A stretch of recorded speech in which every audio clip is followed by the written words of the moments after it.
Bienvenue sur Top Invest, la chaîne des tops d'investissement. Ici, on parle essentiellement d'entreprises de qualité. Alors, aujourd'hui, on ne va pas parler d'entreprise, mais on va plutôt faire un commentaire sur une vidéo. Donc, vous avez vu ici. Donc, il y a quelques semaines, Sébastien Coubard a sorti une vidéo qui s'intitulait 459 000 euros de dividendes par an avec une action. D'accord? Dans cette vidéo-là, en fait, il soutenait le fait que le dividende combiné au split, donc au fractionnement d'actions, pourrait avoir un impact positif à long terme sur le rendement total de vos dividendes. Donc, le split a un impact positif sur le rendement total de vos dividendes. Donc, on va écouter ce qu'il a dit.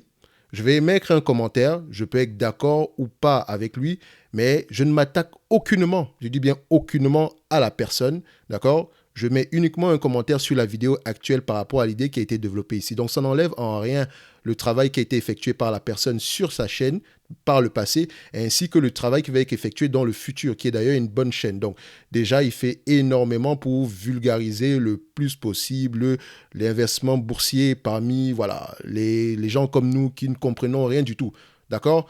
À la fin de la journée, tout le monde peut faire des erreurs. D'accord? Moi, le premier. Donc, vraiment, on garde ça dans une ambiance bon enfant. D'accord? Donc, on va écouter ce qu'il avait à dire. Je mettrai parfois pause pour émettre un commentaire à la fin de la journée. D'accord?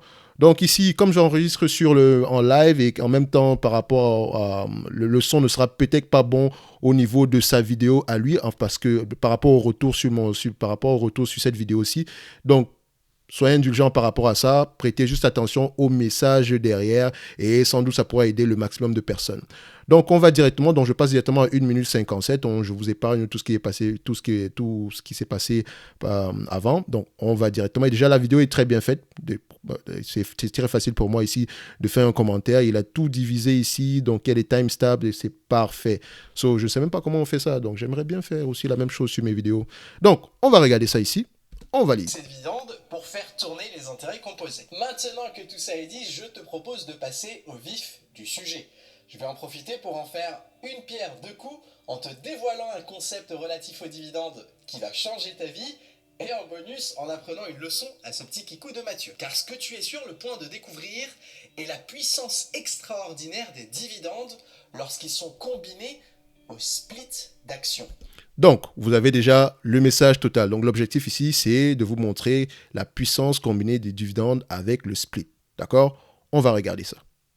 Tu vas voir comment il est facile de gagner sur long terme des centaines de milliers d'euros par an avec un investissement initial de départ ridicule. Pour bien comprendre ce qui t'attend, petit rappel sur les dividendes et les splits.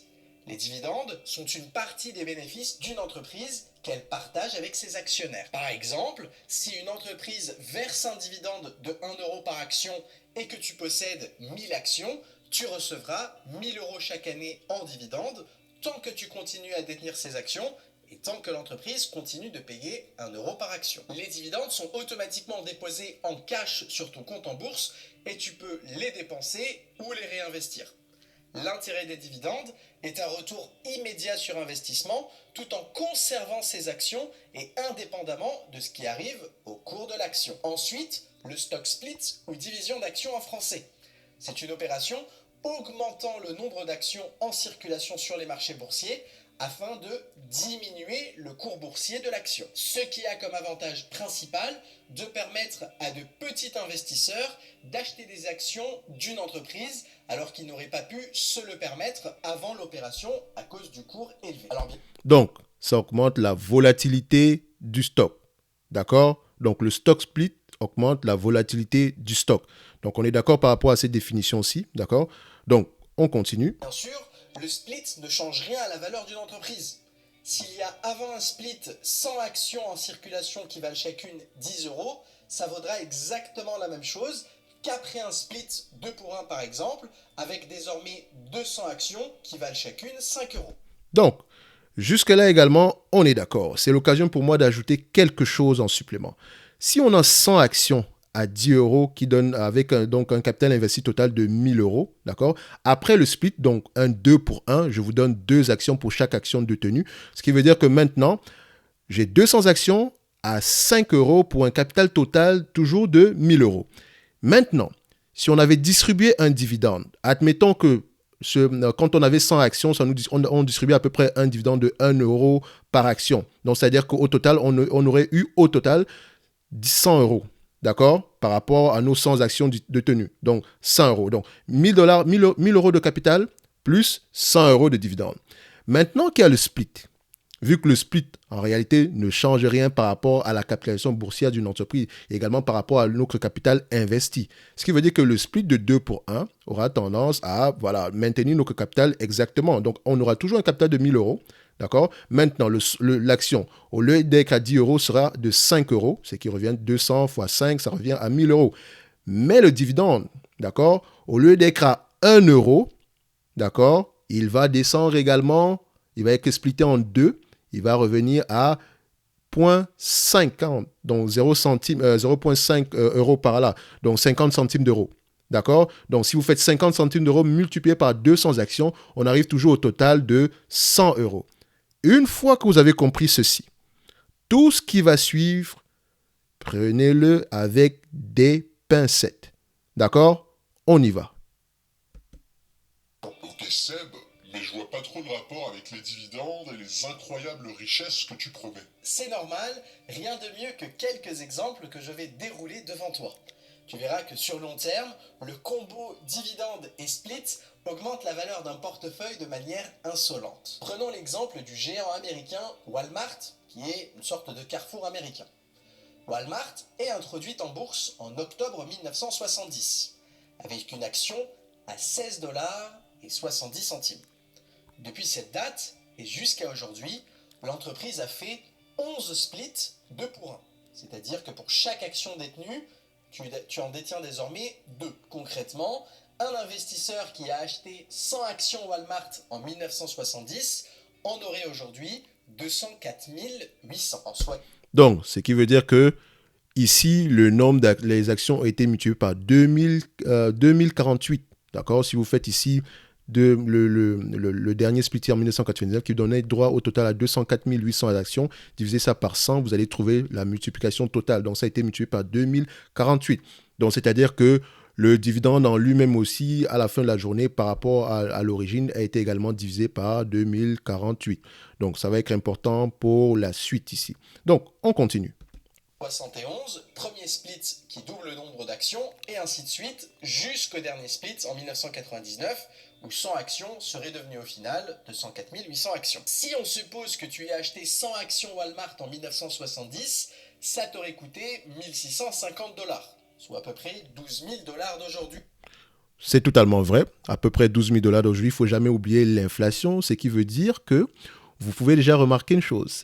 Si 100 actions achetées à 16 $, à 16,5, à 16,50 $, d'accord, valent en totalité 1650 $, valaient en 1970.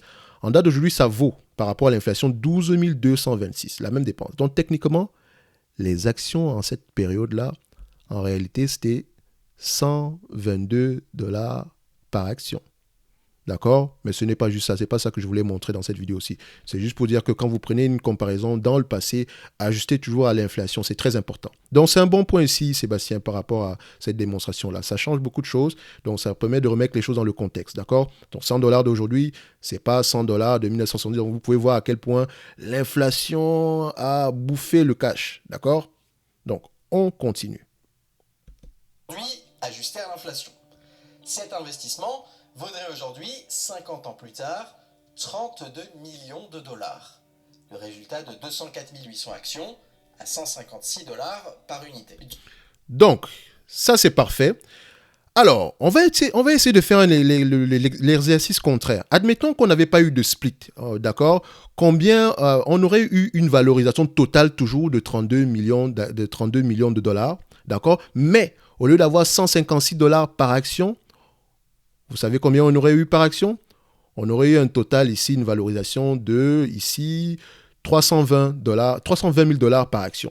Comment est-ce que je le calcule? C'est simple. Je vous ai dit que les actions ont été multipliées par 2048. D'accord? Quand vous faites 2048 multiplié par 156, donc la valorisation en date d'aujourd'hui, donc je vais faire ceci. D'accord? Donc, 2004, donc ici 204,800 divisé par 100. D'accord? Donc, ça a été multiplié par 2048.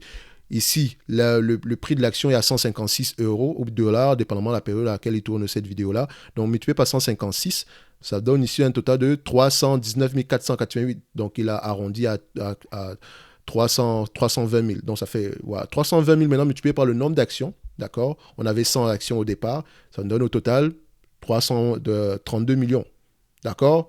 Donc, ici, si on n'avait pas eu de split, on aurait eu une valorisation par action de 320 000 dollars par action. Donc, un peu comme Berkshire Hathaway, un peu comme Lind Sprugli. Donc, je pense que j'ai déjà présenté également cette entreprise sur la chaîne. Donc, techniquement, la création de valeur aurait été la même. Parce que réellement, la création de valeur ici résulte de quoi? La capacité de l'entreprise à pouvoir faire croître le revenu, ainsi que les free cash flow, et rien d'autre. Donc, les bénéfices par action ont augmenté. Bon, ici, ça a été un exemple très simple. On n'a pas mis par rapport au PE et quoi que ce soit. Donc, ce qui veut dire que ce n'est pas le split qui crée ceci. Ce sont les intérêts composés, d'accord, qui créent ceci. D'accord? Ce sont les intérêts composés. Ben, si on avait essayé de faire à peu près de manière identique, on aurait mis 12 000 dollars comme il a fait dès le début. Mais ça reste la même chose. De 12 000 dollars à 32 millions, c'est quand même énorme. Donc ici, c'était la capacité de l'entreprise à faire croître le revenu, à maintenir les marges, au moins les marges de free cash flow. D'accord? C'est ça qui a permis à l'entreprise de pouvoir compound la somme de départ. D'accord? Donc, c'est le véhicule d'investissement qui était le bon. D'accord? On continue. Du côté du dividende, Walmart verse actuellement 2,24 $ par an par action. Même calcul, un investissement de 1 650 $ en 1970 rapporterait aujourd'hui sans pression 459 000 $ de dividendes par an. Le résultat de 204 800 actions fois 2,24 $. Donc, on va juste retourner en arrière ici. Simple. Si on a 2,24 $ par action, n'est-ce pas? 2,24 $. Si on n'avait pas effectué le split, ça reviendrait à la même chose. Combien est-ce qu'on aurait eu aujourd'hui par action? Au lieu d'avoir 2,24 $ par action, on aurait eu à peu près 4 590 $ par action. D'accord? En faisant le 4500, le 459 000 ici divisé par 100. D'accord? Ça vous aurait donné 4 590 $ par action. Rappelez-vous qu'avant, si on n'avait pas eu de split, on aurait eu une valorisation, un prix par action de 320 000 $. Donc, à la fin de la journée, ça reste à peu près la même chose, ça ne change rien du tout. Et jusqu'à présent, vous voyez que le split, techniquement, qu'est-ce qu'il ajoute en fait?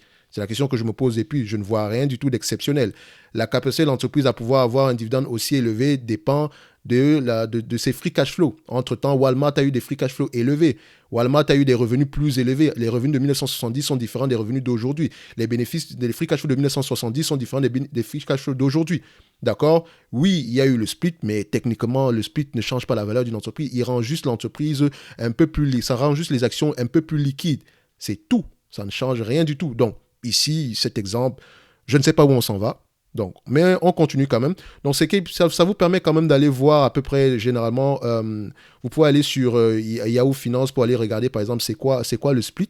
D'accord? Ça vous permet de pouvoir avoir une idée de vous-même. Donc, allez sur Yahoo Finance, pas Yahoo Finance, excusez-moi, sur Google, tapez fractionnement d'actions et vous allez trouver que ça reste la même chose. L'explication qu'il a donnée tantôt par rapport au fractionnement d'actions était le bon, mais la façon dont il a mis en relation avec le dividende, je pense que c'est un peu tiré par les cheveux. Ça n'a pas lieu d'être, en fait.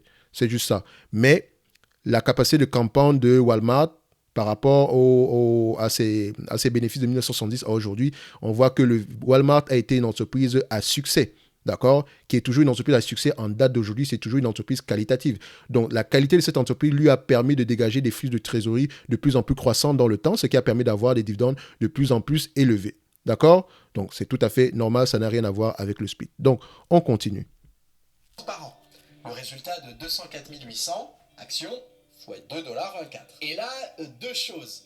Premièrement, c'est sans prendre en compte la possibilité de réinvestir ces dividendes pour faire un effet boule de neige explosif.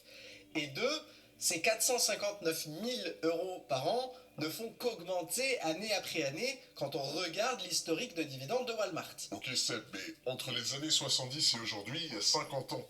Si le but c'est d'en profiter un pied dans la tombe, c'est pas la peine. Alors oui et non.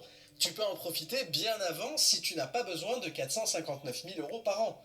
En 2000, Walmart versait un dividende de 27 centimes par action. Avec 204 800 actions, ça rapportait 55 000 $ par an, ce qui est largement suffisant pour être libre financièrement. Et deuxièmement, je sais qu'on pense principalement à nous, mais il ne faut pas oublier les générations qui te suivent. Ça reste un patrimoine que tu vas léguer et dont tu seras fier d'avoir construit pour une meilleure vie pour tes enfants. Mais je veux bien que les années 70, ça fait un peu trop long, et donc je vais prendre un exemple plus récent et peut-être plus moderne avec l'entreprise Apple. Apple fait son premier split en 1987. Si tu avais acheté 10 actions Apple juste avant le split, ça t'aurait coûté 800 $ de l'époque, soit à peu près 2000 $ d'aujourd'hui.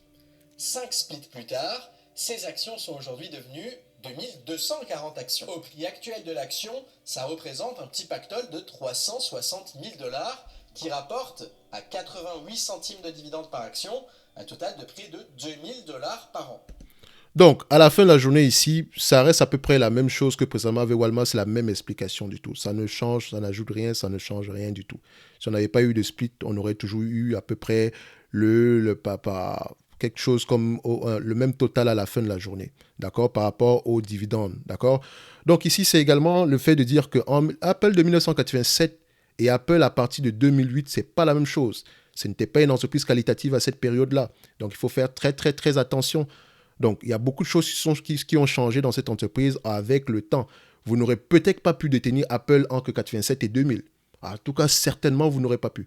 Regardez les rapports financiers d'Apple à cette période-là. Allez-y, ressortez. Elle a connu des bonnes périodes, des périodes difficiles, mais ce n'est pas le Apple d'aujourd'hui. Il y a beaucoup de choses qui ont changé. Le Apple d'aujourd'hui n'a rien à voir avec le Apple de 1987. C'est sûr qu'il y a la base avec le système d'exploitation, etc., mais ça n'a rien à voir, d'accord ? Donc, il y a beaucoup de personnes, il y a de fortes chances que vous n'ayez pas pu garder cette action jusqu'aujourd'hui. D'accord? Sauf pour ceux qui ont oublié carrément qu'ils avaient acheté des actions d'Apple. Donc, encore une fois, je pourrais faire le même exemple ici. Ça ne change absolument rien. Mais, je pourrais ajouter quelque chose. Quand vous achetez une entreprise qui verse un dividende, d'accord? Ou bien qui verse un dividende à peu près minime, il faut faire attention aux dividendes. Il faut prendre en considération le rendement des free cash flow et le rendement des dividendes. Prenons l'exemple d'Apple. On va prendre l'exemple d'Apple Apple a commencé à verser un dividende dans quelle période? Après que Steve Jobs soit décédé, donc paix à son âme. Donc ici, à partir de 2012, on reverse un dividende ici de 10 sous par action. D'accord? Ce qui revient en termes de rendement ici, c'est à peu près 0,5%. Presque rien du tout. D'accord? Presque rien du tout. Mais, je dis bien, mais, Apple a des free cash flow de combien? 1,58$ par action. Quel est le plus haut en 2012? Le plus haut en 2012 est de combien? 25,18$ par action. Donc, si en 2012, Apple vous reversait la totalité de ses free cash flow, et je rappelle que c'est avec les free cash flow qu'on paye les dividendes, c'est avec le free cash flow qu'on repaye la dette, c'est avec le free cash flow ici qu'on fait des acquisitions, d'accord, et qu'on rachète des actions. Donc, le free cash flow, c'est avec lui qu'on paye le dividende. Donc, une entreprise peut ne pas distribuer un dividende, mais avoir des free cash flow. Donc, quand on prend ici les free cash flow, qui théoriquement, entre parenthèses, pourraient représenter la capacité de rendement potentiel, on prend 1,58 de 2012, d'accord, divisé, je prends ici par le prix le plus haut en 2012, juste pour faire, disons qu'on a acheté Apple au mauvais moment, divisé par 25,18.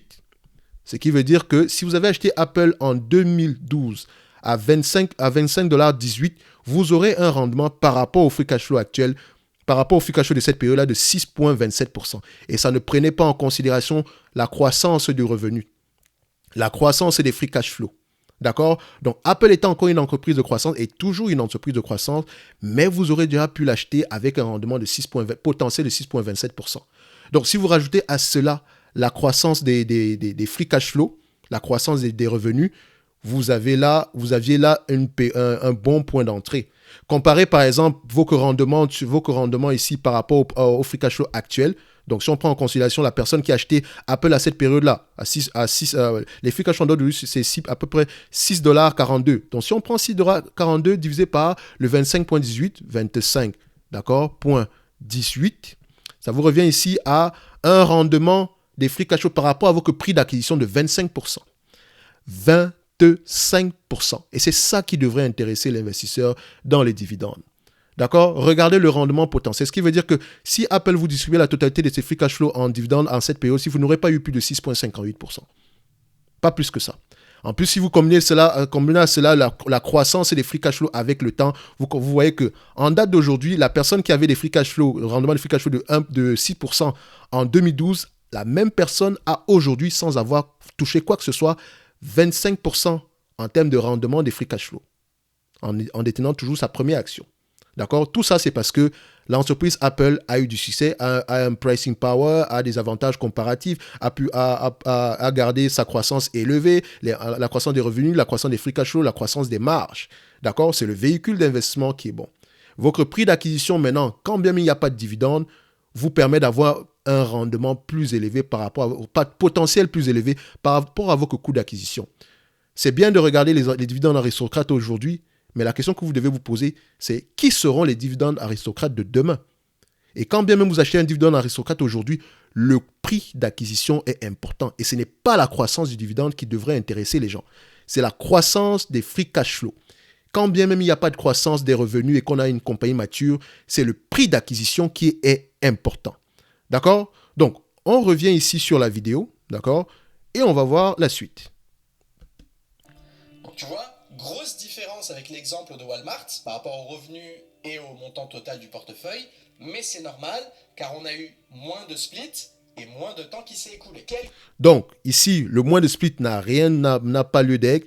C'est le temps qui s'est écoulé peut-être qui peut avoir, voilà, on peut avoir un raisonnement dessus. Mais même à la fin de la journée, si on reprend l'exemple par rapport à Apple tantôt, quelqu'un qui a acheté des actions Apple en 1970, en date d'aujourd'hui, par rapport à son rendement sur coût, il est nettement plus élevé. Je vous avais dit que celui qui a acheté en 2012, il a 25% de rendement par rapport au free cash flow. Imaginez celui qui a acheté en 1970. Et imaginez celui qui a acheté en 1970 en prenant en considération qu'en 1970, on avait un bon prix. Je n'ai pas vu le prix ici affiché, donc peut-être que j'ai manqué cette information-là. Mais vous comprenez ce que je veux dire. Soit à la fin de la journée, quand bien même le dividende total perçu en date d'aujourd'hui serait de $2000, lui, il a un rendement potentiel par rapport à son prix d'acquisition plus élevé que les autres.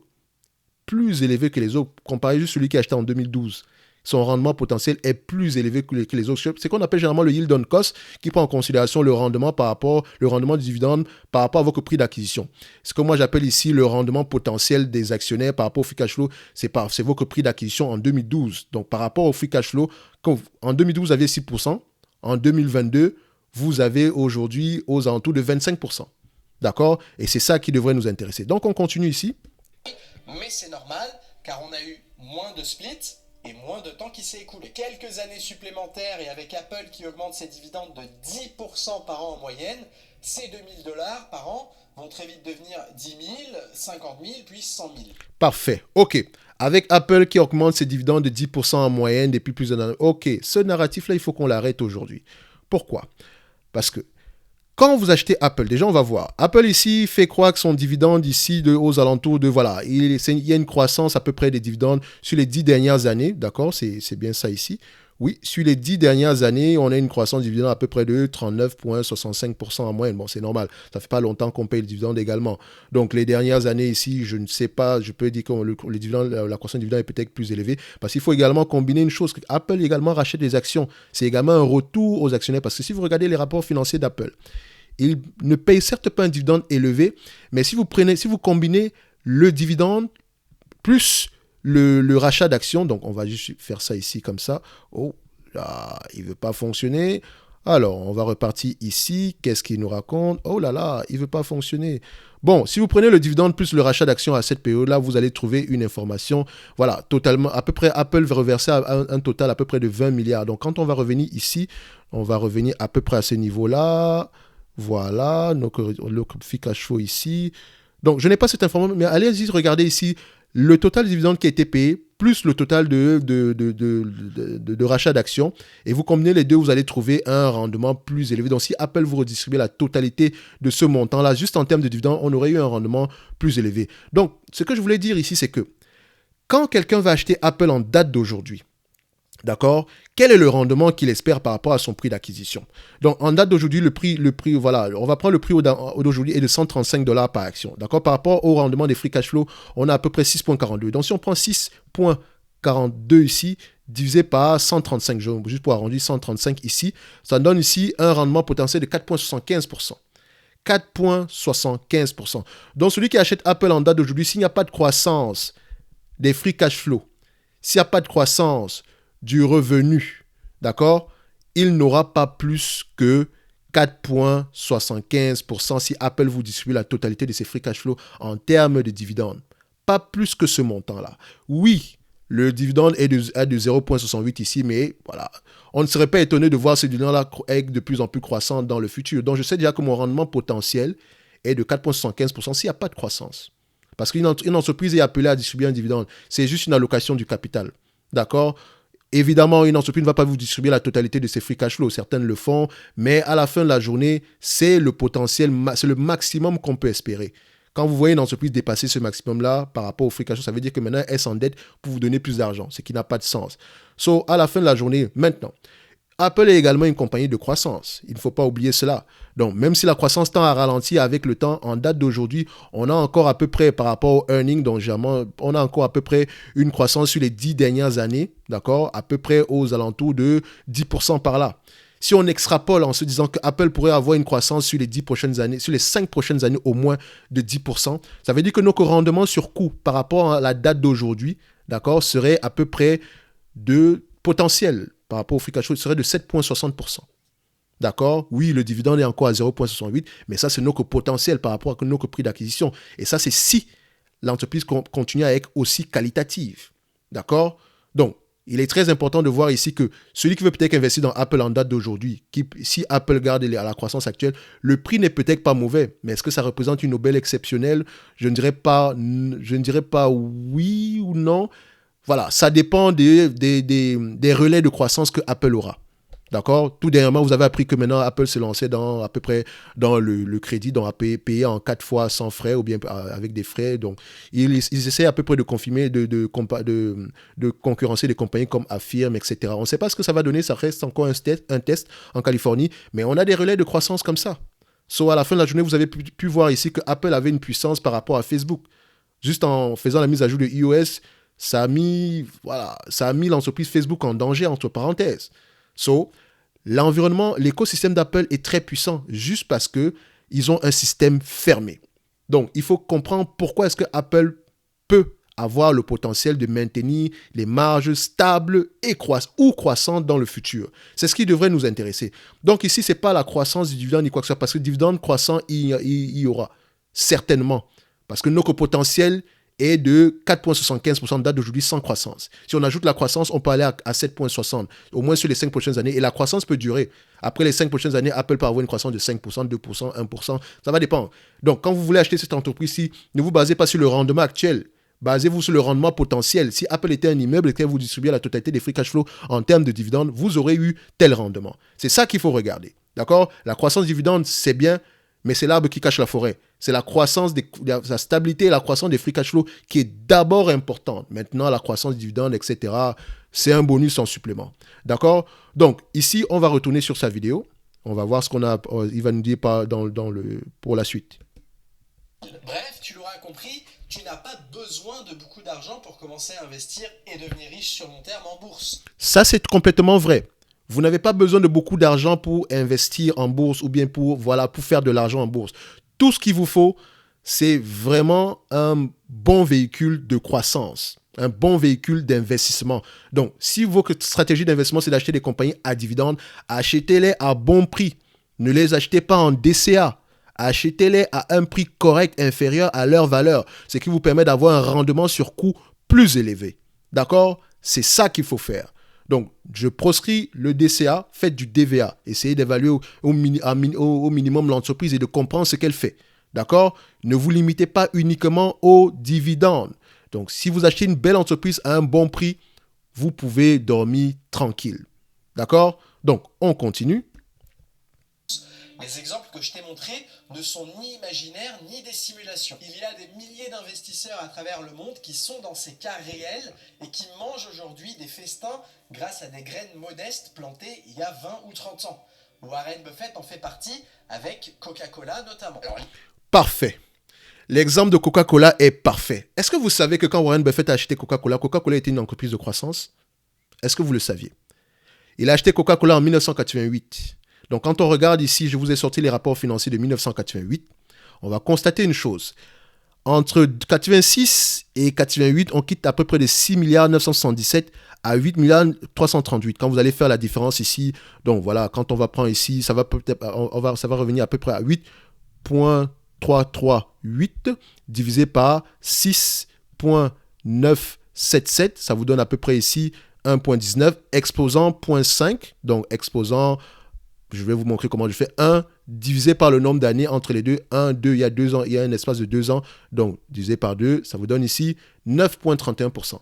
Et encore, ce qui est magnifique, c'est qu'on a des rapports jusqu'en 78.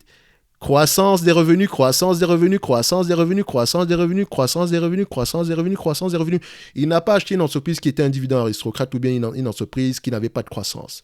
Elle avait au moins déjà une croissance stable, c'est pour ça que son rendement sur coût est élevé. Et encore, je vais vous montrer ce qui s'est passé. Admettons qu'il a acheté l'entreprise à son prix le plus haut, ou bien au 31 du mois de décembre 1988.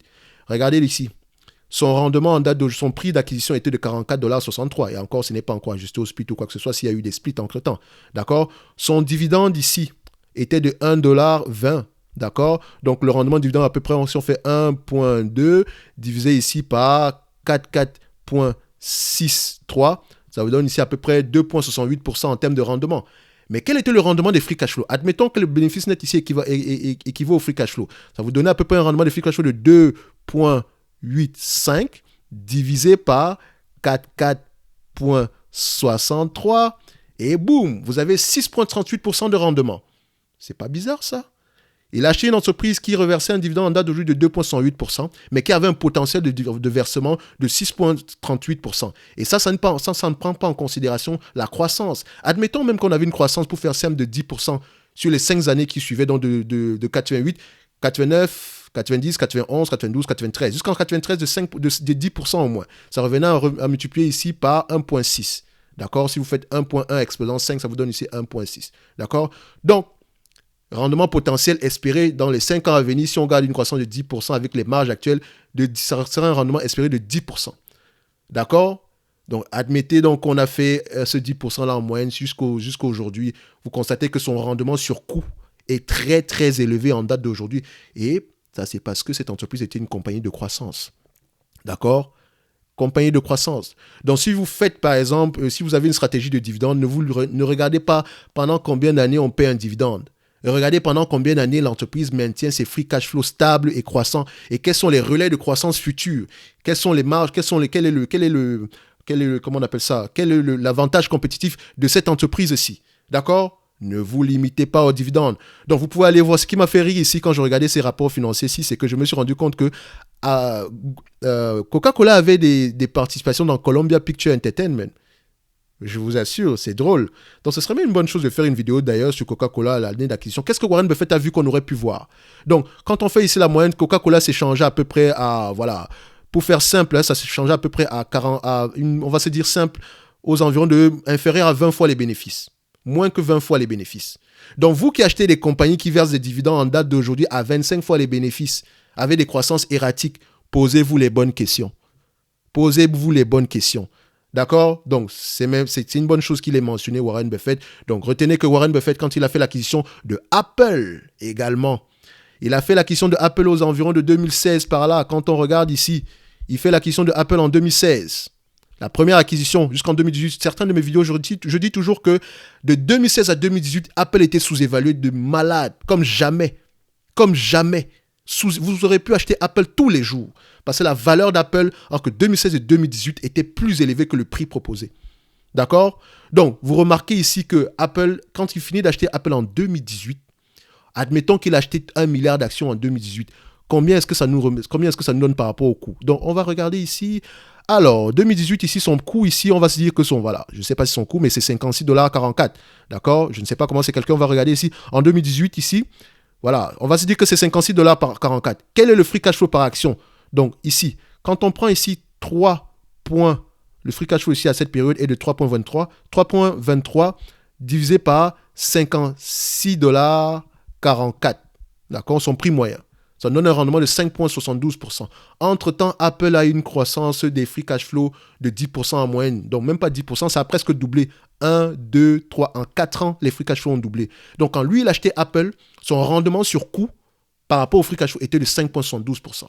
Mais en comptant la croissance des free cash flow, en date d'aujourd'hui, on est à combien? On a des free cash flow de 6,42 $ divisé par le prix d'acquisition de 56,44. Ça vous donne ici un rendement de 11,37 par rapport au free cash flow. On n'est même pas encore passé par rapport au dividende parce que le dividende, il va croître dans le futur. À la fin de la journée, je peux faire croire le dividende ici. On est en date d'aujourd'hui à 1,89. D'accord, 1,89. Admettons qu'on fait croire que ce dividende-là, disons de 10% sur les 5 prochaines années. Ça revient ici à peu près, on va faire ceci, 1,1 exposant 10, d'accord. Ça revient ici à multiplier par 2,59, multiplié par le dividende à tête de 0,89, d'accord. Ça peut être 0,89, 0,88, mais on va mettre 0,89. Ça revient ici à peu près à 2,30 $ par action. On n'a même pas encore atteint la moitié des free cash flow en date d'aujourd'hui par rapport au coût d'acquisition de Warren Buffett. Et ça, c'est en faisant croire que le dividende de 10% sur les années à venir. Entre-temps, on va racheter les actions. Entre-temps, il y aura de la croissance. Donc, gardez la tête, gardez les yeux sur le rendement du free cash flow et non sur le rendement du dividende et la croissance du dividende. Non. Rendement des free cash flow. C'est comme ça que vous devez voir les choses. D'accord? Donc, vous avez pu vérifier que quand il achète Apple aujourd'hui, il ne l'achète pas parce qu'Apple est dividende aristocrate. Jamais. Il achète Apple en 2018, Apple verse à peine, voilà. Par rapport à son milliard d'actions dépensées, ça pourrait revenir à peu près aux alentours de 69 millions de dollars en termes de dividendes en 2018. Si on prend en compte 1 milliard d'actions multiplié par 0,69, ça revient à 69 millions de dollars juste pour le dividende. D'accord? Mais en date d'aujourd'hui, ce dividende-là est de 89 millions de dollars. D'accord? Et il a le potentiel d'aller plus loin que ça, d'aller chercher aux alentours des 642 millions de dollars si on verse la totalité des free cash flow en date d'aujourd'hui. D'accord? Donc, prêtez attention. Voilà. Même pas 600 millions.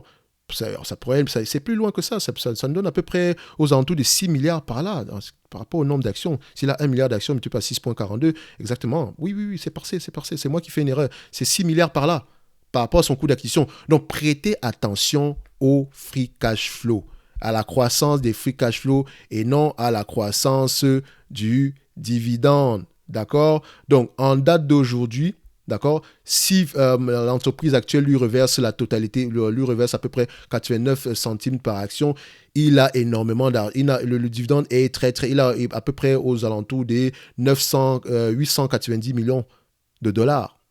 890 millions de dollars. Donc, il a investi à peu près combien ici? Donc, quand on regarde, à peu près 1 milliard. Il a 1 milliard d'actions. Son portefeuille, ça doit représenter énormément. Ça représente, voilà, 155 millions. Ça, c'est la valorisation en date d'aujourd'hui. Donc, vous constatez que son rendement sera plus élevé, son rendement sur coût potentiel est nettement plus élevé parce qu'il y a cette dynamique de croissance des free cash flow et non des croissances du dividende. D'accord? Et quand il y a cette dynamique-là derrière également, il y aura la croissance du prix, etc. Donc, ça fait un combo potentiel pour booster le rendement. Donc, c'est important. On continue sur sa vidéo, d'accord? L'idée n'est pas d'investir sur Walmart ou Apple, ce ne sont que des exemples, mais simplement de te montrer qu'il faut investir maintenant avant demain et être patient. Car qui sait, il suffit d'une ou deux actions de ton portefeuille pour faire la même chose et t'es refait pour ta retraite. C'est parfait, donc investir aujourd'hui avant demain.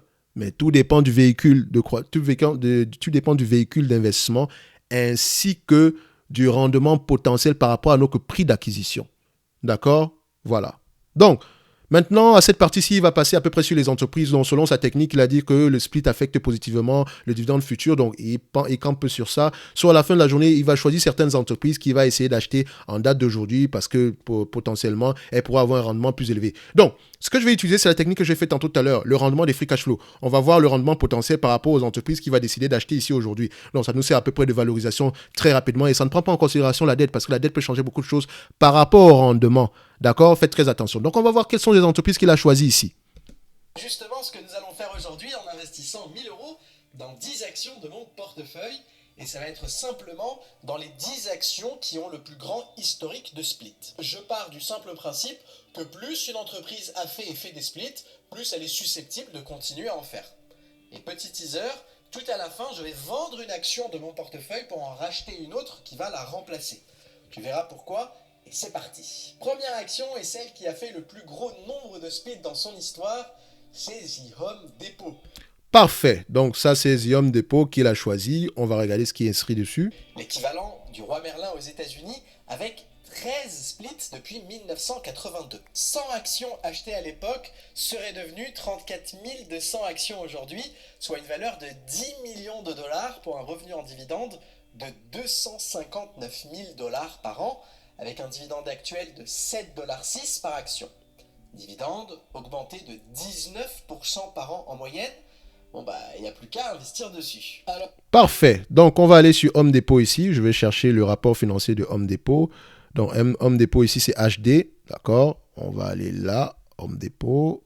On attend le chargement. On ferme ça. Home Depot, c'est HD. D'accord. Est-ce qu'il nous donne l'information? Voilà, The Home Depot. Donc ici, on va réfléchir par rapport à notre rendement sur coût d'acquisition. D'accord. Bon, rendement des free cash flow par rapport au prix d'acquisition en date d'aujourd'hui. Donc pour faire les choses simples, hein, donc on va juste regarder ici le rendement dividende actuel. Ça nous permet ici de faire une évaluation sommaire, rapide. Oh là là, donc ici, je pense qu'il y a déjà une mise à jour qui est en train d'arriver sur cette chaîne-ci.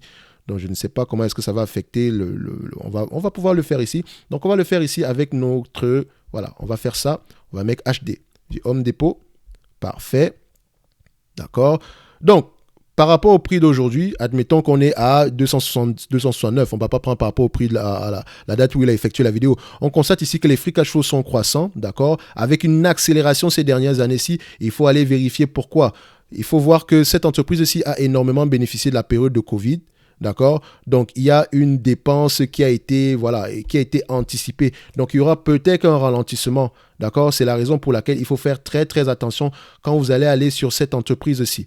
Donc, quand on regarde ici, au total, ici, on a des free cash flows qui sont croissants.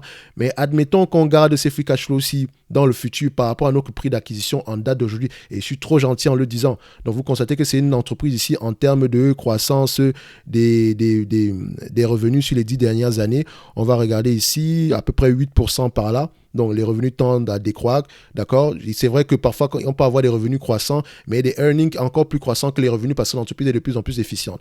Donc, ici, par rapport au free cash flow, par rapport à notre acquisition ici en date d'aujourd'hui, admettons qu'on a des free cash flow à peu près, vous voyez que les free cash flow sont en train de diminuer, d'accord? On va revenir plutôt à cette moyenne-ci, donc de 10 $ par action, d'accord? Par rapport à notre prix d'acquisition ici aujourd'hui, qui est sensiblement de, voilà, 269 $. Donc, si on prend ici 10 $ divisé par 269, on a ici 3,71% de rendement. En date d'aujourd'hui, Home Depot distribue un dividende à peu près de combien? Donc, quand on va regarder le rendement de dividende à peu près en date d'aujourd'hui, il est de combien? Il est de 2,93%. Donc, on est déjà sur la marge supérieure, le potentiel de 3,71. Maintenant, si vous ajoutez la croissance ici, admettons qu'on ait une croissance de 10% sur les 5 prochaines années, la croissance a ralenti, c'est un exemple juste, on n'aura pas plus de 5 points, on n'aura pas plus de 6% de rendement. D'accord? Donc, en date d'aujourd'hui, est-ce que ça vaut la peine d'acheter une entreprise qui vous verse un dividende potentiel de 6%, et tout en sachant que le rendement du marché, c'est 6% justement. Donc, 6% ici correspond à 17 fois les bénéfices parce que le PER est un rendement.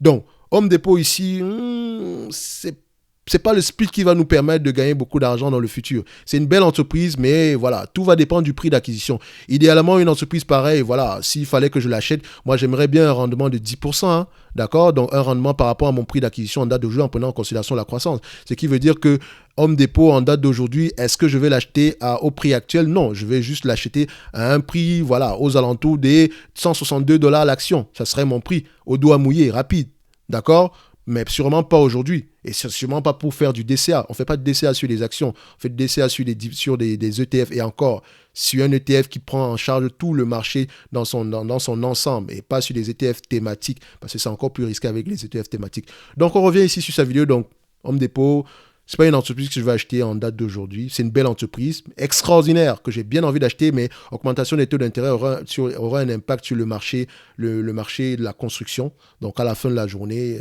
il faudrait également voir cela. Il ne faut pas juste se limiter aux dividendes, d'accord? On continue. Alors, j'ai 2 actions 31 de Home Depot. Donc, on va avancer rapidement parce qu'il va acheter l'entreprise. Acheter, contrôler l'ordre. 1971, c'est McDonald's. 100 actions achetées à l'époque seraient devenues 12 150 actions aujourd'hui pour une valeur de 3 millions de dollars et pour un revenu en dividende de 67 000 dollars par an avec un dividende actuel de 5,52 $ par action. Dividende augmenté en moyenne de 8% par an que je vais acheter immédiatement. Alors, Parfait. Donc, on revient on va faire le même exercice sur McDonald's, donc MCD ici. McDonald's ici, le prix en date d'aujourd'hui est aux alentours de 243 $ à l'action. So, ici, par rapport au free cash flow, le rendement, on a des free cash flow de 9,50, mais attention, elle a peut-être bénéficié de la période de la pandémie. Attention, vous voyez que la croissance est nettement plus élevée ici. Ou bien c'est par rapport au changement de son business model parce qu'elle devient de plus en plus un business centré sur les franchises plutôt que sur les magasins corporatifs. Donc ici, à peu près 9,5. Je divise ici par 243. Par rapport au prix actuel, le rendement potentiel est aux alentours de 4%. En date d'aujourd'hui, McDonald's me distribue un dividende ici qui est l'équivalent de combien? Ici, on a l'équivalent ici, donc on va mettre ici stock. Voilà, on a l'équivalent à peu près ici de 2,27%. Donc, si j'achète l'entreprise ici en date d'aujourd'hui sans croissance, je n'aurai pas un rendement supérieur à 4%. Pas plus que ça. Donc, elle peut augmenter son dividende de 10% depuis X années. À la fin de la journée, je sais déjà que le potentiel ici ne va pas bouger s'il n'y a pas de croissance des revenus ou bien la croissance des free cash flow. D'accord? Donc, quand on regarde ici la croissance par rapport au free cash flow ici sur les dernières années, voilà, on a ici cash flow, voilà, on a une croissance sur les 10 dernières années de 9%.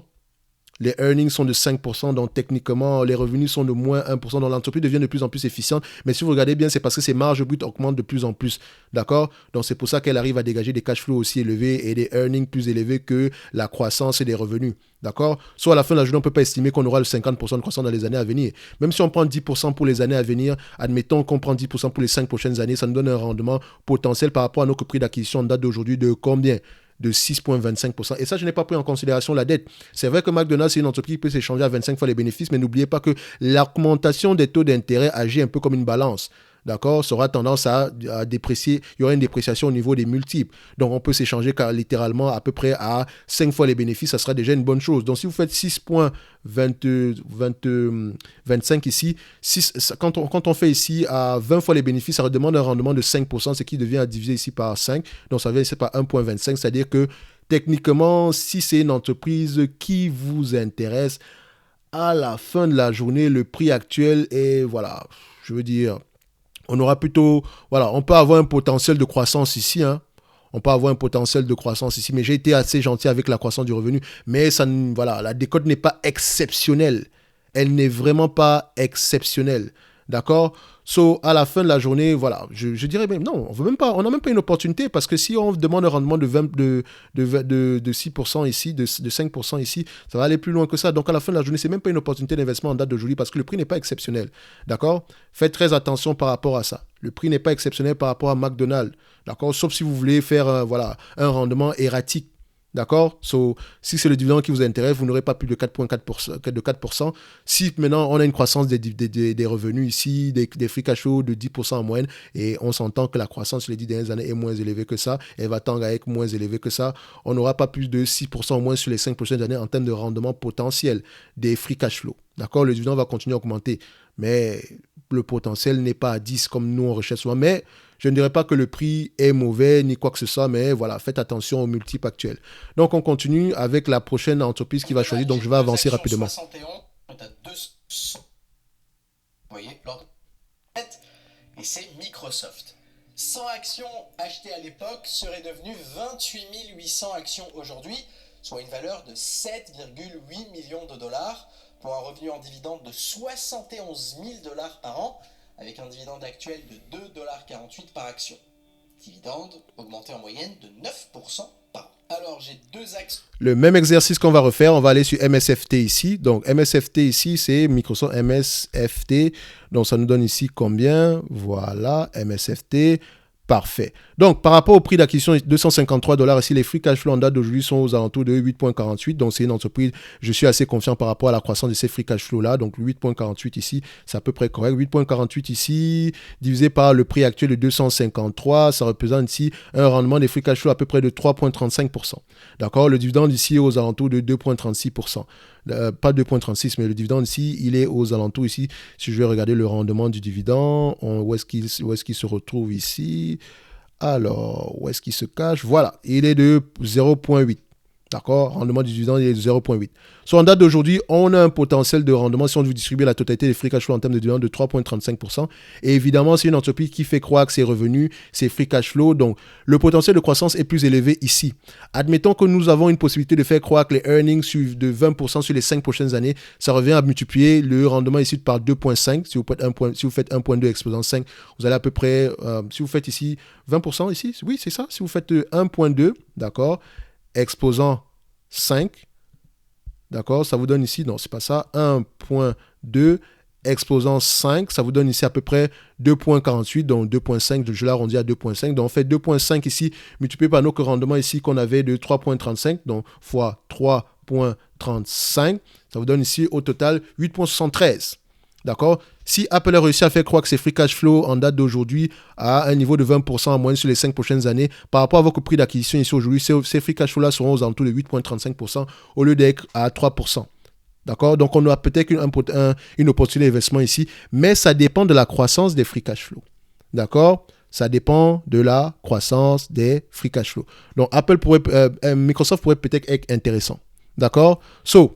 On continue avec l'autre entreprise. Donc, je vais avancer également rapidement ici. Donc, on va avancer. Tac, tac. Ça, c'est Microsoft. La prochaine, c'est Cisco. Donc, pour Cisco, j'ai fait une vidéo sur la chaîne ici où on parlait de Cisco, où j'ai comparé Cisco et l'entreprise qu'on appelle généralement, le nom m'échappe présentement, mais ça va me revenir. Donc, et Oracle, justement. J'ai comparé Cisco et Oracle. J'ai fait à peu près le même exercice, hein. On avait déterminé que Cisco était sous-évalué en date d'aujourd'hui. Mais attention, Cisco en lui-même, c'est le véhicule d'investissement. Il faut aller comprendre pourquoi est-ce qu'il stagne. Donc, il faut lire les rapports financiers. Parce que quand on investit, on regarde dans le futur, on ne regarde pas dans le passé. Cisco a la capacité de payer des dividendes assez élevés. En date d'aujourd'hui, le dividende est assez bon. Donc, si je regarde bien ici, CSCO paye un dividende de combien? CSCO paye un dividende de combien? À peu près aux alentours de 3,49%. Le potentiel du dividende est encore plus élevé. Donc, allez voir la vidéo sur la chaîne et vous allez pouvoir voir à peu près qu'est-ce que je pensais à ce moment-là. Ça va nous permettre d'avancer ici rapidement parce que la vidéo a déjà assez duré. Donc, vous comprenez ce que je veux dire. Donc, le split n'impacte en rien positivement une entreprise. D'accord? Le seul impact que ça augmente la volatilité de l'entreprise. D'accord? Donc, au niveau des Paychex, par exemple, l'autre entreprise qu'il a choisi, c'est Paychex. D'accord? Paychex, ici, le ticket symbole, c'est PAIX. Donc, on fait ici. Donc, Paychex, on arrive là. Donc, c'est une entreprise ici. Quand on regarde les free cash flow en date, le dividende ici en date d'aujourd'hui par action est de 2,64%. Ça représente un rendement ici. Le rendement de dividende ici, il est de combien? Je vais juste chercher l'information. Il est de 2,2%. D'accord, par rapport au prix actuel. Donc, le rendement des free cash flow ici est de combien? Donc, si vous achetez l'entreprise ici au prix de $115 et que vous distribuez la totalité des free cash flow en termes de dividendes, les free cash flow qui sont de $3,97, donc 3,97 ici, divisé par 115, donc 1,15, ça vous donne ici un rendement de 3,45%. En date d'aujourd'hui, on distribue un dividende qui nous donne un rendement en date d'aujourd'hui aux alentours de combien? On retourne sur cette information de 2,2%. Donc, on a un potentiel de croissance. Et également, n'oubliez pas, le dividende peut croître, mais en date d'aujourd'hui, ce qui doit croître en priorité, c'est la croissance des free cash flow, la croissance des revenus. Et ici, on constate que la croissance des revenus est de moins en moins élevée. Les revenus sont de moins en moins croissants. Donc, est-ce qu'on peut estimer qu'on aura des free cash flow assez élevés dans le futur? Je vous dirais que non. Admettons qu'on ait une croissance de 5% sur les 5 prochaines années, ça fait 1,20 multiplié ici par 1,28, d'accord? Ce qui nous donne ici un rendement potentiel aux alentours de 4,41%. Idéalement, nous, on cherche un rendement de 10%. Donc, ça veut dire que le prix actuel, pour que cette entreprise nous intéresse, il nous faut une décote ici qui représente à peu près un prix divisé par à peu près 2. Donc, le prix actuel ne pourrait pas nous intéresser. Donc, à 115 ici, je divise ici par 2,27. Donc, si j'arrive à acheter l'entreprise en date d'aujourd'hui à $50 à l'action, donc si on achète à $50 à l'action, vu qu'on me distribue en date d'aujourd'hui un prix 3,97, donc 3,97, donc 3,97 et j'achète ici à $50 à l'action, d'accord, j'ai un rendement sur coût de 7,9%. D'accord? Et si on ajoute à cela la croissance des bénéfices pour les 5 prochaines années, dont 5% en moyenne des free cash flow, ça nous donne à peu près un rendement de 10%. D'accord? C'est comme ça que vous devez réfléchir. Parce que, comme je vous l'ai dit, le rendement, c'est une question le dividende, c'est une question d'allocation du capital. Mais votre coût d'acquisition est très, très important. Et vous pouvez déjà savoir quel est le rendement potentiel du dividende en prenant ce calcul-ci de free cash flow. Donc, j'espère que vous allez l'utiliser de plus en plus parce que c'est comme ça qu'il faut voir les choses. Mais ça ne vaut rien si vous ne lisez pas les rapports financiers pour comprendre exactement ce que fait l'entreprise, ainsi que les différents défis, ainsi que, voilà, défis, relais de croissance, etc. D'accord? Il ne suffit juste pas de se cacher derrière son petit doigt en disant que j'achète une entreprise qui verse un dividende depuis X années, depuis 50 ans, d'accord, et que le dividende est croissant de 10% en moyenne chaque année. Ça ne veut rien dire du tout. Ça ne veut rien dire. Parler de croissance de free cash flow, d'accord? Donc, on regarde ici, est-ce qu'il y a une autre entreprise ici, juste pour aller rapidement. Ça, c'était Paychex. Est-ce qu'il a donné le nom d'une entreprise ici en particulier? Donc, on est encore sur Paychex. Et voilà. Après, c'est Disney. Donc ici sur Disney également, j'ai fait une vidéo sur Disney. Vous pouvez aller revoir la vidéo sur Disney. Je pense que lui et moi, on est d'accord par rapport à Disney, par rapport au rendement potentiel de Disney et les investissements ici de Disney. Voilà, Disney, c'est une bonne chose que Disney ait coupé son dividende parce que ça demande énormément d'investissement. D'accord, pour pouvoir générer assez de croissance dans le futur parce que la guerre du streaming, elle peut la gagner. Mais elle a besoin de toutes ses ressources. D'accord? Donc, oui, le free cash flow a diminué ici, mais admettons que Disney revienne au free cash flow de 2018. Donc, à peu près, voilà, ces free cash flow ici sont à peu près l'équivalent de ces bénéfices nets. Hein. Donc, attention. Donc, admettons que voilà, les free cash flow sont de 6,56. D'accord? On va être gentil. Mettons-nous à ce niveau-là. Donc, si elle réussit à dégager à nouveau des free cash flow de 6,56, donc 6,56 par rapport à notre prix d'acquisition en date d'aujourd'hui de 93,5, on donne un rendement de combien? Ça donne un rendement de 7%. Et encore, il y aura une croissance de ces revenus-là dans le futur. Donc la croissance ici sera peut-être erronée par rapport à nos calculs ici, parce qu'il y a eu une diminution drastique par rapport à la pandémie. Mais n'oubliez pas que le streaming va faire à ce que cette croissance-là soit de plus en plus élevée. Et si la croissance élevée y a, même si elle est juste de 5%, par rapport à notre prix d'acquisition en date d'aujourd'hui, si les marges de 2018 reviennent à la moyenne, on a un rendement sur coût de près de 9%. D'accord? Donc Disney pourrait peut-être représenter une opportunité d'investissement en date d'aujourd'hui. D'accord? Même si le dividende n'est pas encore versé en date, elle a le potentiel de le faire. Mais elle a besoin de garder son argent pour le dividende. Donc, parfois également, questionnez-vous sur le bien fondé du versement de ces dividendes-là. Parfois, il y a des entreprises qui ne devraient juste pas payer un dividende en date d'aujourd'hui. D'accord? Donc, on continue ici en regardant la prochaine entreprise qu'il a publiée. Donc, pour faire rapidement, ici, c'est Disney parce que c'est DIS. Donc, on continue. On va regarder quelle est la prochaine entreprise qu'il a. Voilà, c'est Walt Disney. On est encore sur Walt Disney ici. Quelle est la dernière? Starbucks. Ok, sur Starbucks également, j'ai fait une vidéo. Vous pouvez aller la revoir sur la chaîne. Donc, on reste également sur la même tendance, c'est la même chose. Donc, pour moi, Starbucks ne représentait pas une opportunité d'investissement. Le dividende, je l'ai également calculé de la même façon. Vous allez voir comment est-ce que je l'ai fait. Donc, je pense qu'avec ce que je vous ai montré ici, voilà, vous commencez à être à peu près habitué. Donc, on continue ici. G&G, j'ai également déjà fait une vidéo dessus, à peu près le même procédé. Le dividende, vous pouvez voir de la même façon ici. Donc, on va également continuer à voir les autres entreprises ici. Je pense que ça ne représentait pas une opportunité d'investissement. Comcast, par contre, je n'ai pas encore fait de dividende d'analyse ici par rapport à cette compagnie-là, mais je pense qu'elle représente une opportunité d'investement en date d'aujourd'hui. Donc, si on fait généralement ici pour faire le CMCA, donc CMCSA, d'accord, qui représente Comcast ici. Donc, on regarde ici par rapport aux dividendes actuels. Si l'entreprise vous distribue la totalité de ses dividendes en termes de free cash flow qui sont de 3,77 en date d'aujourd'hui par rapport au prix d'acquisition. Donc, si on fait 3,77, donc 3,77 divisé par 3,8, donc $38,90, ça vous donne ici un rendement sur coût de 9,69%. D'accord? 9,69%. En date d'aujourd'hui, on vous distribue un dividende de combien? Le dividende ici a un rendement à peu près de 2,2%. D'accord? Et ça représente à peu près de $1 par action. Donc, il y a énormément de possibilités que l'entreprise puisse continuer à faire croire que ses revenus, ses dividendes. Parce qu'elle rachète également massivement ses actions. Si vous regardez bien, le retour du capital aux investisseurs est bien plus élevé que le 1% actuel. D'accord? So, à la fin de la journée, si mon Insta fonctionnait très bien, j'allais vous montrer cela. Donc, à la fin de la journée, ici, alors, l'entreprise vous distribue à peu près 45% de ses free cash flow. Donc, il me permet de donner ce calcul. Donc, le dividende plus le rachat d'actions représente à peu près 45% des free cash flow actuels. Donc, ce qui représente ici, si on prend ici 3,77, 45% de 3,77, ici, ça vous donne combien? Ça vous donne ici 1,69$ divisé ici par le dividende actuel de 38,90$, donc le prix actuel, ça donne à peu près un rendement de 4,36%. Donc, en réalité, vous avez un rendement de 4,36% si vous ne vous rendez pas compte. Parce que quand elle rachète les actions, c'est un dividende déguisé. Il est même plus efficient que le dividende à la fin de la journée. Ce n'est pas du cash qui rentre dans votre banque, mais ça vous permet ici d'augmenter artificiellement le bénéfice par action. Surtout, c'est une bonne chose quand le prix de l'action est déprécié. Je ne sais pas quel est le PER ici, le Price to Earning Ratio, mais je pense qu'il est à un niveau à peu près très très bas par rapport à la moyenne. D'accord? Donc, je pense que nous avons une opportunité d'investissement en date d'aujourd'hui sur Comcast. D'accord? Mais il faut prendre en considération avec ce calcul-là la dette. D'accord? Faites attention à la dette parce que ça peut changer les choses. La dette peut changer les choses. D'accord? Donc, on continue avec la prochaine entreprise qu'il a proposée ici. Donc, on regarde rapidement. Donc, histoire de ne pas vous remettre la vidéo à chaque fois et de la fermer. Donc, on regarde la dernière entreprise. La dernière entreprise ici, c'est Pfizer. Pfizer également, je n'ai jamais fait une analyse sur Pfizer, mais je vous donne à peu près la même tendance, mais tout en vous disant que Pfizer a gagné beaucoup d'argent par rapport à la pandémie. Elle a gagné énormément d'argent, ce qui vous montre que l'entreprise ici a un PER très très peu élevé, mais la question qu'il faut se poser, c'est est-ce que le revenu est durable? D'accord? Est-ce que le revenu est durable?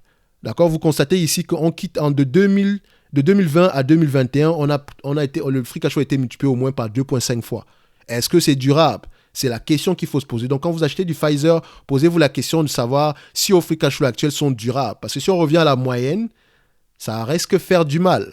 D'accord? Donc, maintenant, l'objectif ici, c'est de savoir si cette entreprise va utiliser cet argent, cette manne-là issue du Covid à bon escient. On aimerait bien que ce soit le cas. D'accord? Donc ici, je dirais que je n'ai pas encore analysé cette entreprise, mais je ne dirais pas qu'elle est sous-évaluée en date d'aujourd'hui en me basant sur le Price Earning Ratio. D'accord? Faites très, très attention. Donc, on continue avec l'autre entreprise ici. Est-ce qu'il y a une autre entreprise qu'il a proposée? Donc, est-ce qu'il y a une autre entreprise? Non. Là, on passe à l'action qu'il a décidé de vendre pour des questions d'éthique. Je pense qu'il a vendu à peu près, il a décidé de vendre Coca-Cola pour des questions d'éthique, etc. Soit à la fin de la journée, cette vidéo-ci, c'est simple. La conclusion est simple, le split n'affecte en rien le dividende, vos rendements de dividende, rien du tout. Ce qui affecte vos rendements du dividende, c'est premièrement la croissance des revenus, d'accord, la croissance des free cash flow, la qualité de l'entreprise et vos prix d'acquisition. Tous ces éléments-là. Donc ici, comme je l'ai dit, en conclusion, ce n'est pas une critique contre Sébastien, pas du tout, au contraire, j'adore sa chaîne.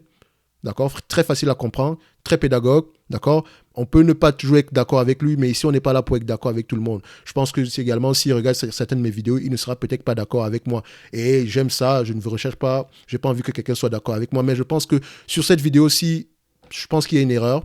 Et je pense qu'il s'est rendu peut-être compte de l'erreur, même s'il n'a pas encore avoué, mais il s'est peut-être rendu compte de l'erreur. Et certains commentaires ici, je vous montrerai peut-être pas les noms ici, parce que certaines personnes utilisent leur vrai nom. Dans les commentaires de cette vidéo-ci, certaines personnes se sont rendues compte de l'erreur, ils l'ont mentionné, mais ce qui me fait un peu mal, c'est qu'il y a quand même des gens qui soutiennent mordicus que non, le split affecte positivement le dividende. Non, pas du tout. Faites un calcul simple. 1 plus 1 égale 2. D'accord? 2 divisé par 2, ça fait 1. Simple, ça ne vous demande pas, d'aller faire des études à Harvard pour comprendre ça, d'accord? Donc, allez plus loin que ce qu'on vous propose généralement. Et à chaque fois qu'on vous donne une information sur Internet ou bien d'ailleurs partout, concernant vos finances, les finances, etc., allez chercher, non seulement un élément qui donne une information contraire et comparer les deux. D'accord? Donc ici, vous ne pourrez pas trouver un élément qui donne une information contraire par rapport au stock split. Ça n'affecte en rien le dividende, ni même vos rendements. Ça augmente juste la volatilité du stock. Point barre. Et ça ne change rien du tout par rapport à la valeur de l'entreprise. D'accord? Donc, ça sera tout pour aujourd'hui. On se donne rendez-vous sur la prochaine vidéo. Si vous aimez ce genre de réactions, on va le faire de plus en plus. Il y a beaucoup de choses qu'on peut dire sur Internet. Mais en aucun cas, on n'est pas là pour des clashs. On est là pour essayer de pouvoir apporter quelque chose de positif. D'accord? Donc, généralement, ce qu'on appelle une critique constructive. Donc, on se donne rendez-vous sur la prochaine vidéo. Et d'ici là, portez-vous bien. Merci.